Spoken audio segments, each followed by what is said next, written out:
to Maths Online class. I am your maths teacher, Mr. C.P. Barrett. Look here, what happens? Actually, we have taken the first question, and from here only we have to see the solution of the first question. No problem. वो उसी में उस part को complete करना था, but due to the some problem, again we are going to continue here. See here, read the question first. Question को read करते हैं. The angle of depression.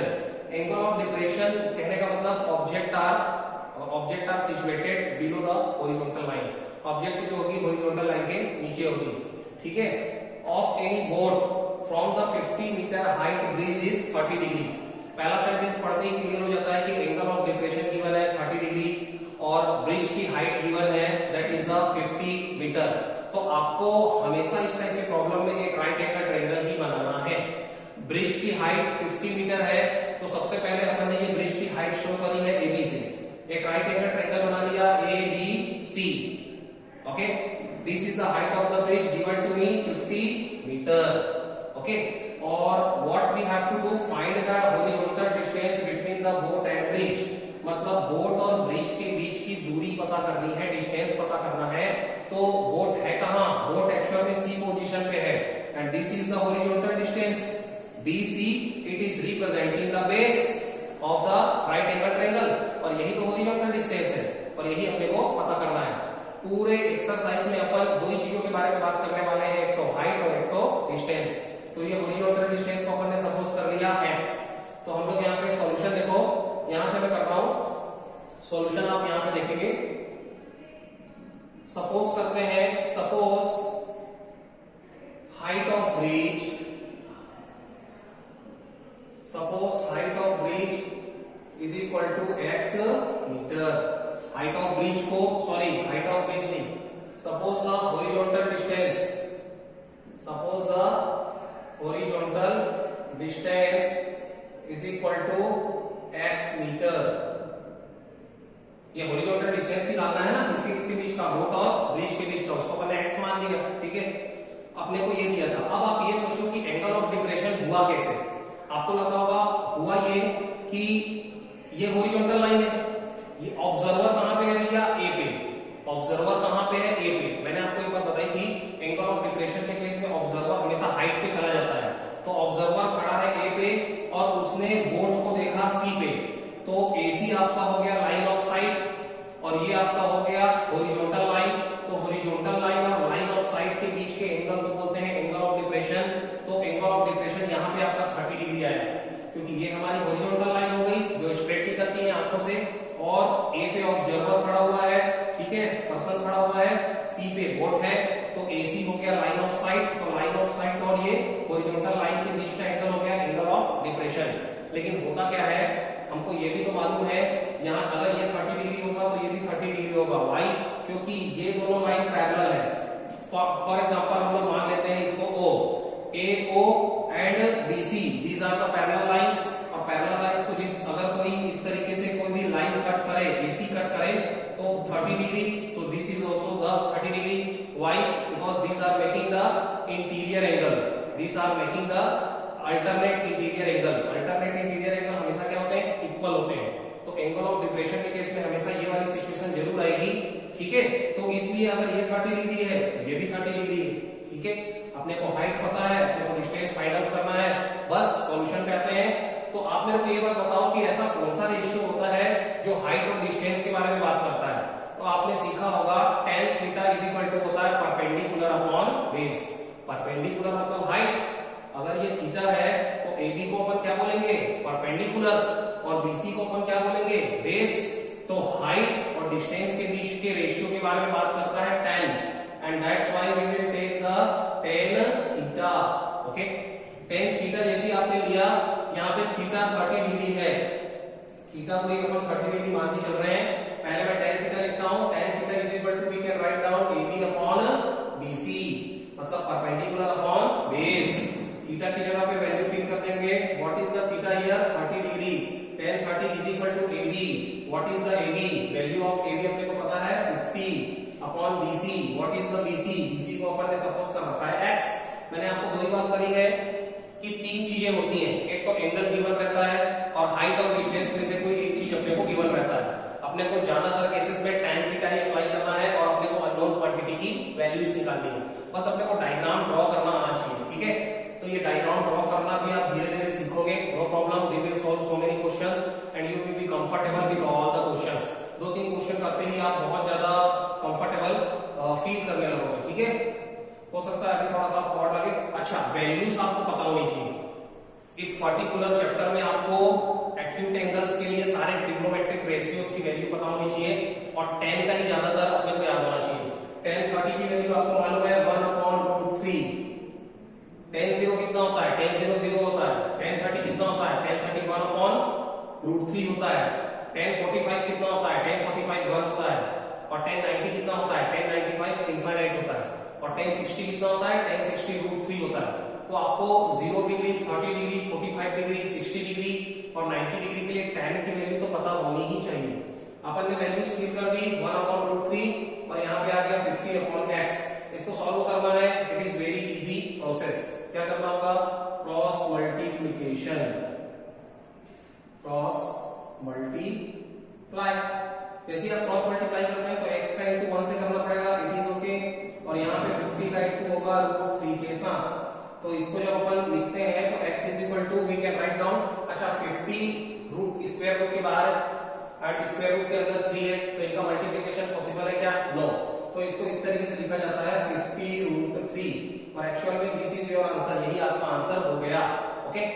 और अगर मान लो √3 की वैल्यू आपको याद करनी है 1.732 ये होती है। This is the value of the √3।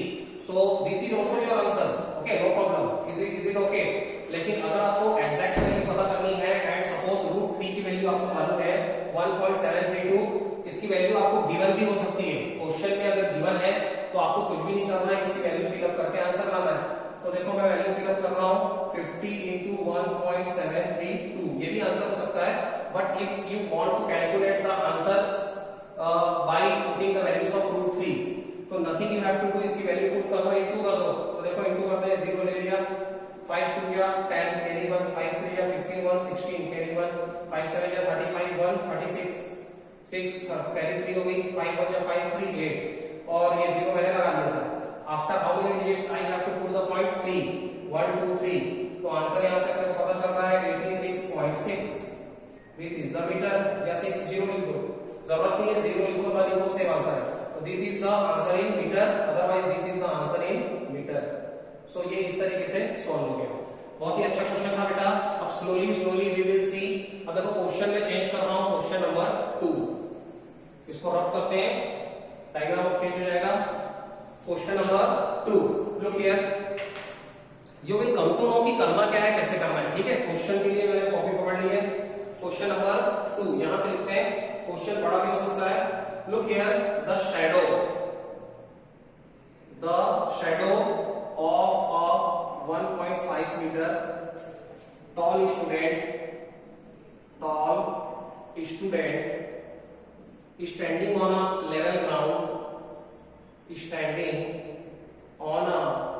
level ground।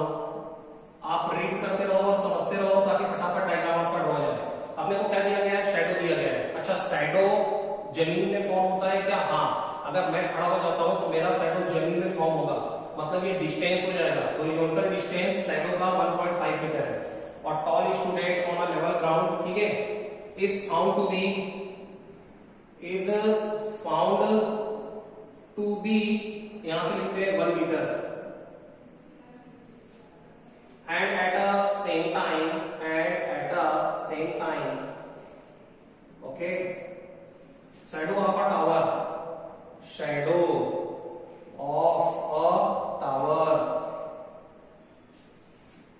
on a ground।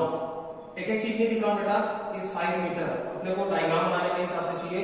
Find the height of tower, find the height of tower. अब ध्यान से देखना, बहुत ही इजी सा केस है। 2 फिगर बनेंगे क्योंकि एक बार टावर के बारे में बात हो रही है, एक बार स्टूडेंट के हाइट के बारे में बात हो रही है। क्वेश्चन को बहुत ही केयरफुली रीड करना पड़ता है। ध्यान से पढ़िए, the shadow of a 1.5 metre tall student. समझ में आ गया? टॉल स्टूडेंट की हाइट दी गई है 1.5 मीटर और हर केस में आपको एक राइट एंगल ट्रायंगल ही बनाना है।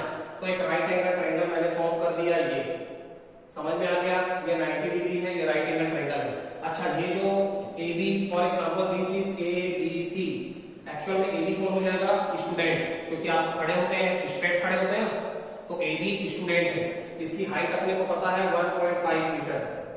आपको समझ में आ गया होगा ये एक्चुअल में कौन है, स्टूडेंट। स्टूडेंट इस तरीके से खड़ा हुआ, हाइट हो गई उसकी 1.5 मीटर, और उसकी जो परछाई शैडो, शैडो जमीन पे फॉर्म होती है, तो इसका शैडो क्या हो जाएगा, BC। BC क्या हो जाएगा भैया, शैडो। शैडो अपने को मालूम है क्या, हाँ, on a level ground is found to be, फिर से पढ़ो, the shadow of a 1.5 metre tall student, 1.5 metre लंबे स्टूडेंट का शैडो कितना है, 1 मीटर। बाद में लिखा गया है ना, ऑन अ लेवल ग्राउंड, मतलब एक ग्राउंड पे वो खड़ा हुआ है, so it is found to be 1 metre, उसका शैडो होता है 1 मीटर। तो ये हो जाएगा 1 मीटर, ये शैडो हो गया, और ये हो गया स्टूडेंट की हाइट 1.5 मीटर। और ठीक है, तो एट अ सेम टाइम, और इसको अपन मान लेंगे भैया थीटा, ठीक है। यहाँ पे एंगल ऑफ एलिवेशन क्या होता है बेटा, एक एंगल ऑफ एलिवेशन लेना है, तो एंगल ऑफ एलिवेशन के हिसाब से इसको अपन ने सपोज कर लिया थीटा, है ना। And at the same time shadow of a tower, and at the same time shadow of a tower. अब tower, this is the student case, और दूसरा एक राइट एंगल ट्रायंगल अपन ड्रॉ कर लेते हैं टावर के लिए। मान लेते हैं ये टावर है, टावर की हाइट दी गई है क्या, नहीं। And at the same time shadow of a tower, tower का शैडो का हाइट पता है, शैडो पता है। शैडो हमेशा क्या होता है, एक जमीन पे फॉर्म होने वाला क्या होता है, डिस्टेंस होता है, तो शैडो एक्चुअल में डिस्टेंस है, और हाइट अपने को टावर की मालूम नहीं है, इसको मान लेते हैं h। यही तो पता करना है, find the height of a tower, find the height of a tower. तो ये टावर वाले केस में टावर की हाइट को अपन ने एज्यूम कर लिया h, this is the h। इसका शैडो आप लोगों को पता है, हाँ, the shadow of a tower is 5 metre, ये 5 मीटर हो गया, ठीक है। इसको अपन ने फिर से थीटा मान लिया, और अगेन ये अनदर राइट एंगल ट्रायंगल मान लेते हैं PQR, और ये 90 डिग्री बना रहा है Q पे, ये 90 डिग्री बना रहा है B पे। दोनों के लिए अपन अप्लाई करते हैं। फर्स्ट देखो, in a right angle triangle, in a right angle triangle ABC, in a right angle triangle ABC, ABC right angle triangle में अपन लेते हैं, तो आप देखो बेटा tan theta is equal to, मैंने बोला था ज्यादातर केसेस में tan थीटा ही लेना है। tan theta is equal to क्या होता है, परपेंडिकुलर अपॉन बेस, मतलब AB अपॉन BC। बात सही है, यस। यहां पे भी लेते हैं tan theta, tan theta is equal to क्या हो जाएगा, PQ अपॉन QR। यहां पे भी आप लिख सकते हो इन राइट एंगल ट्रायंगल, ठीक है। यहां पे अगर आप इसको अप्लाई करोगे तो tan theta is equal to PQ upon QR हो जाएगा, यहां पे AB अपॉन BC हो जाएगा, ठीक है। थीटा की वैल्यू क्या पता है, नहीं पता है, no problem. tan theta is equal to AB कितना है 1.5, BC कितना है 1, तो यहां पे तो दोनों वैल्यूज पता है, तो tan थीटा की वैल्यू यहां से निकलती है, tan theta is equal to 1 से अपने को कोई मतलब नहीं होना चाहिए, क्योंकि डाउन डिनोमिनेटर में है, means tan theta is equal to 1.5 metre. ये अपने को वैल्यूज यहां से पता चल गई। अब यहां पे आ जाइए, tan theta is equal to PQ upon QR, so tan theta is equal to PQ क्या मालूम है, नहीं मालूम है, इसको अपन ने नाम दिया h, क्योंकि ये हाइट ऑफ द टावर है। QR मालूम है क्या, हाँ, और ये है क्या QR, shadow of the tower, तो QR मालूम है, तो इसकी जगह पे रख देते हैं 5। तो अपने को h निकालना है, तो h निकालने के लिए अपन करते हैं भैया क्रॉस मल्टीप्लाई, जैसे आपने क्रॉस मल्टीप्लाई किया, h का 1 से इंटू होगा तो h लिखते हैं, और 5 का इंटू tan थीटा के साथ होगा तो लिखते हैं 5 tan थीटा। अब ध्यान से देखो, tan थीटा की वैल्यू पहले ही निकाली जा चुकी है 1.5 मीटर, बात सही है। यहां से इस पे वैल्यू फिल कर देते हैं अपन, तो 5 इंटू 1.5 और इंटू करोगे तो आ जाएगा 7.5 मीटर आंसर। कुछ भी नहीं था, पूरे क्वेश्चन की समरी में आपको बता दूं, दो अलग अलग केसेस के बारे में बात की गई थी। एंगल ऑफ एलिवेशन नहीं दिया गया था, नो प्रॉब्लम। पहले वाला केस स्टूडेंट का था, उसका शैडो भी दिया गया है, हाइट भी दिया गया है, tan थीटा अप्लाई करके मैंने tan थीटा की वैल्यू फाइंड आउट कर ली। सेकंड वाले केस में टावर का केस था, टावर की हाइट पता करनी है, फाइंड आउट करना है, but shadow is given to us. फिर से अपन ने tan थीटा रेशियो ले लिया, सो ये आया tan theta is equal to h/5। लेकिन ये tan थीटा की तो मालूम नहीं है, लेकिन ये tan थीटा अपन निकाल चुके थे यहाँ फिल करने के बाद आंसर अपने को मिलता है this. So very very easy question. Next question पे आते हैं बेटा, क्वेश्चन नंबर 3। ध्यान रखना, क्वेश्चन नंबर 3 मैं आपको कर रहा हूं board and you need not to worry, आपको ये सारा पीडीएफ के रूप में भी मिल जाएगा, सारी चीजें आपको पीडीएफ के रूप में मिलने वाली है। So you need not to worry, केवल क्वेश्चन लिखने के लिए ये लेना पड़ रहा है, ठीक है, क्वेश्चन लिखना बहुत जरूरी है। लुक हियर, क्वेश्चन नंबर 3 देखो, अच्छा क्वेश्चन है ये। Question number 3, the angle of elevation of the top of a tower, the angle of elevation of top of tower. समझ में आ गया होगा, एक टावर है और एंगल ऑफ एलिवेशन ये अपने को दिया गया है फ्रॉम अ 2 पॉइंट्स, 2 पॉइंट से। आप पढ़ते जाइए, फ्रॉम 2 पॉइंट्स मतलब 2 पॉइंट से एंगल ऑफ एलिवेशन अलग अलग दिया गया है at a distance of 4 metre and 9 metre, at a distance of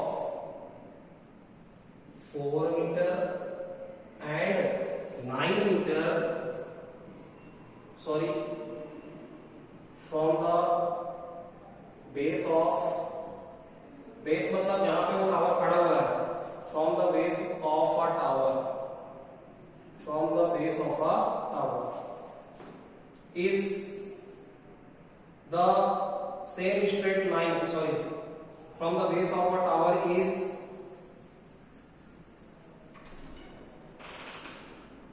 same straight line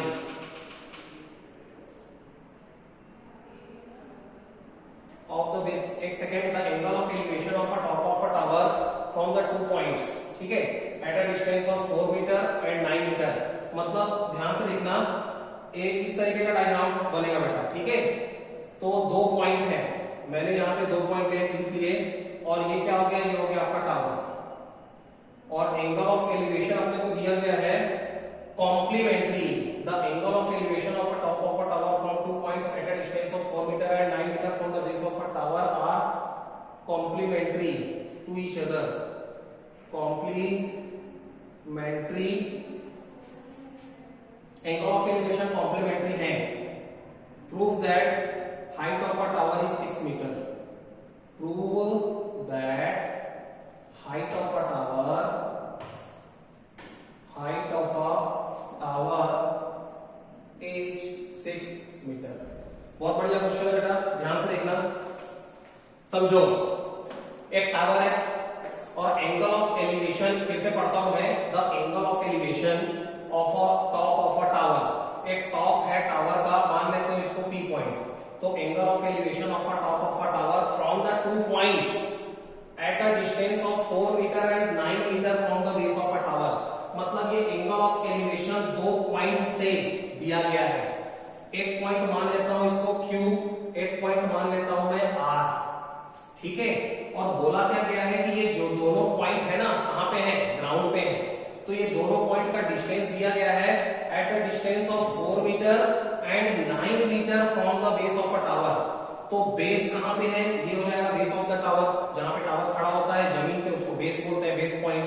तो इस बेस पॉइंट से एक डिस्टेंस दिया गया है 4, तो ये वाला डिस्टेंस 4 होगा डेफिनेटली है, और ये वाला डिस्टेंस हो जाएगा भैया 9। मतलब बेस से सेकंड वाले पॉइंट का डिस्टेंस 9 मीटर है और बेस से फर्स्ट वाले पॉइंट का डिस्टेंस 4 मीटर है। तो डेफिनेट है, अगर ये टोटल 9 है और ये अगर इतना अगर 4 है तो इतना कितना निकल जाएगा, ये निकल जाएगा मेरा 5। ये बात आपको अच्छे से समझ में आ गई होगी। अब इसको कंप्लीट करते हैं फिगर को, P, Q, R और S मान लो 90 डिग्री है। अब बात समझ में आ गई। और बोला गया है ये दोनों पॉइंट से एंगल ऑफ एलिवेशन दिया गया है, तो सेकंड वाले पॉइंट को भी इससे मिलाना पड़ेगा, फर्स्ट वाले पॉइंट को भी इससे मिलाना पड़ेगा। ये Q पॉइंट से एंगल ऑफ एलिवेशन हो गया, ये R पॉइंट से एंगल ऑफ एलिवेशन हो गया, और ये एंगल ऑफ एलिवेशन को बोला गया है they are complementary to each other. Complementary to each other कहने का मतलब ये होता है कि दोनों मिलकर के 90 डिग्री बनाते हैं। तो सपोज करते हैं भैया, सपोज एंगल PQR या एंगल PQS मान लेते हैं। सपोज एंगल PQS, इसको मान लेता हूं मैं थीटा, तो सेकंड वाला कितना हो जाएगा 90 minus theta. Suppose angle PQS is equal to theta, so definitely angle PRS is equal to लिखना पड़ेगा 90 minus theta, क्योंकि दोनों की वैल्यू 90 डिग्री होनी चाहिए ना। अगर एक थीटा है तो दूसरा हो जाएगा 90 माइनस थीटा, क्योंकि थीटा और 90 माइनस थीटा को ही तो कॉम्प्लीमेंट्री एंगल बोलते हैं। तो ये थीटा होगा, ये 90 माइनस थीटा होगा, ये अपन ने यहाँ पे लिख दिया। अब अपने को दो बार लगाना है, एक राइट एंगल ट्रायंगल बन रहा है PRS और एक राइट एंगल ट्रायंगल बन रहा है PQS। तो पहले वाले राइट एंगल ट्रायंगल में लेते हैं in a right angle triangle, in a right angle triangle, मान लो मैं ये वाला ट्रायंगल सेलेक्ट करता हूं PRS, in a right angle triangle PRS। तो अपने को फिर से हाइट और डिस्टेंस पता है, तो कौन सा चीज लगाएंगे अपन, हम लोगों को लगाना पड़ेगा tan थीटा। बात क्लियर है क्या? हाँ। So in a right angle triangle PRS, केवल आप PRS को वॉच करना है ना। tan थीटा मैंने अप्लाई कर दिया, सॉरी tan थीटा नहीं होगा, यहाँ पे थीटा क्या है 90 माइनस थीटा है। सो मैं लिखूंगा tan 90 minus theta is equal to perpendicular upon base, perpendicular हो गया उसका PS अपॉन बेस हो गया RS।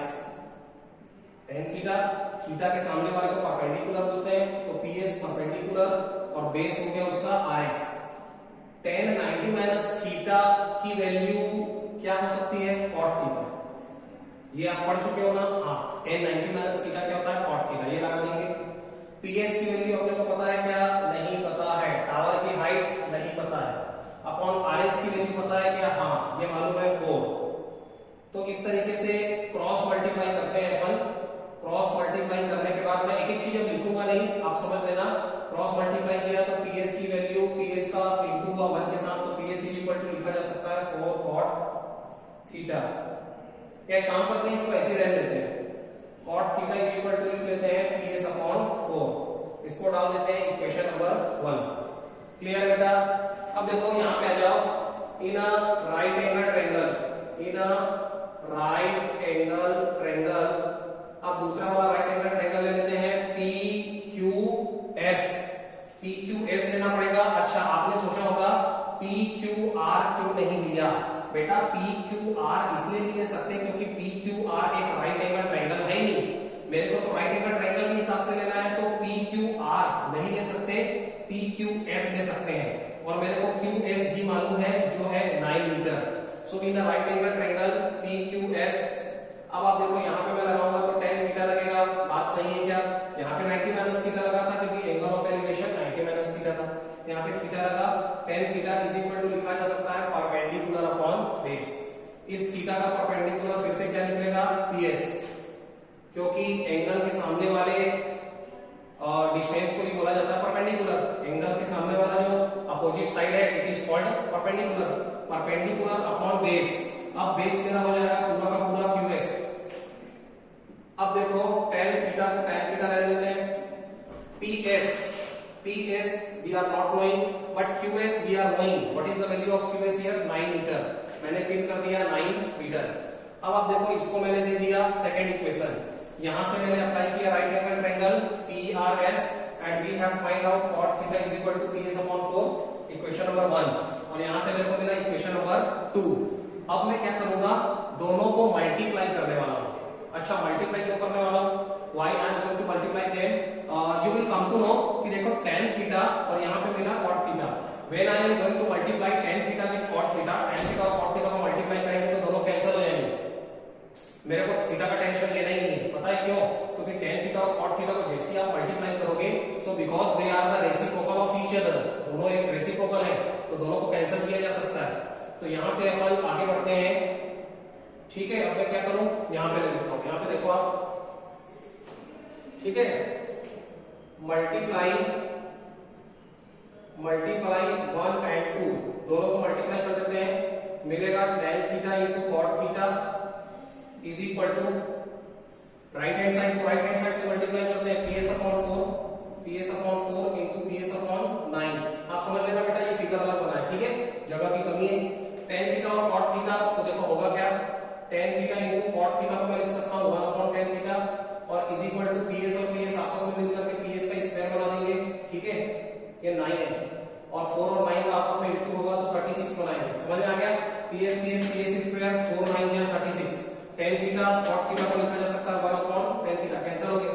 अब जैसे ही कैंसिल हो गए तो अपने को मिला PS square upon 36 is equal to 1, फिर मिला PS square is equal to 36, और इस तरीके से PS की वैल्यू अपने को पता चल जाएगी। ठीक है, प्रूफ करना था, सॉरी PS एक्चुअल में हाइट ऑफ द टावर है, तो PS square PS is equal to लिखा जा सकता है √36, और √36 मतलब ये 6 × 6 है, मतलब ये आंसर देगा मेरे को 6 मीटर। और यही तो प्रूफ करना था कि height of the tower, proof that height of the tower is 6 metre, और PS क्या था, हाइट ऑफ द टावर था, और इसको अपन ने 6 मीटर प्रूफ करके बता दिया। तो यहाँ पे लिख देना हैज प्रूव, हैज प्रूव। थोड़ा सा लिखने का तरीका समझ लोगे, नो प्रॉब्लम। इसका PDF आपको मिलेगा बेटा, PDF में कंप्लीट सॉल्यूशन मिला हुआ है। आपको समझाना इंपॉर्टेंट था, जो आप समझ चुके हैं। हुआ क्या, दो अलग अलग केस थे, दो राइट एंगल ट्रायंगल का केस था। पहले वाले राइट एंगल ट्रायंगल में 90 - थीटा अप्लाई करके मैंने इक्वेशन निकाला, दूसरे वाले राइट एंगल ट्रायंगल में मैंने tan थीटा की कुछ वैल्यू निकाली। अब अपने को प्रूफ करने के लिए tan थीटा और इधर cot थीटा, तो डेफिनेट है दोनों कैंसिल हो जाएंगे मल्टीप्लाई करने से, इसलिए मल्टीप्लाई किया, और इस तरीके से आप कुछ नहीं किया, सॉल्व किया है, और टावर की हाइट निकलती है 6 metre, that is the answer. Right now see, can we take third question also. एक तो अपन ने कितने क्वेश्चन ले लिए, let me see the time, okay.